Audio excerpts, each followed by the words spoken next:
People's Place interchange. Feel like a sardine in a can? Stuck with nowhere to turn? Well, at least you're slowly but surely making your way to your destination. But as scenes like this slowly turning away commuters from our otherwise efficient public transport system. It's always too crowded and people don't want to move in. So there's actually space inside, but you can't get inside because people are like jammed at the sides, you don't want to go inside. Sometimes on the bus as well, you get the same problem. When you use public transport, you got no choice. So how else are you going to get to where you want to go? I don't like the squeeze in the train. You got to deal with a lot more people in terms of, if people, want to squeeze or like, they're being rude or whatever, I guess I just prefer to have my own space, therefore I prefer driving. Indeed, this lady is not alone. At the recent World Road Conference, Transport Minister Raymond Lim revealed that car journeys in Singapore jumped by 31%, while public transport journey increased by 16%. While public transport ridership is still high, its lead in the transport share of trips made during the morning peak period has shrank to 59% in 2008, from 63% in 2004. And public transport operators are doing their part to change that with campaigns like this. For this green campaign, we actually promote to the public that you try to switch from private cars to public transport and to address the environmental issues.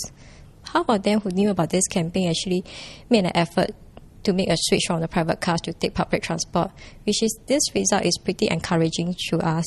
But for some people, taking public transport is just not an option. I live in a place where the public transport is not accessible.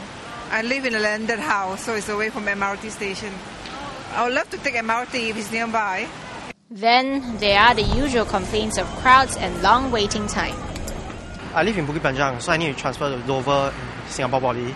So I take to Jurong East. Usually Jurong East about, let's say around 8:30 in the morning. Yeah, the station will be very cramped.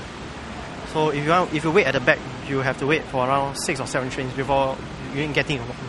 But of course, many still prefer public transport as it's not only convenient, it's cheap. Because of the convenience of public transport, I can go to many places easily without the hassle. Private transport, you still have to do the car park.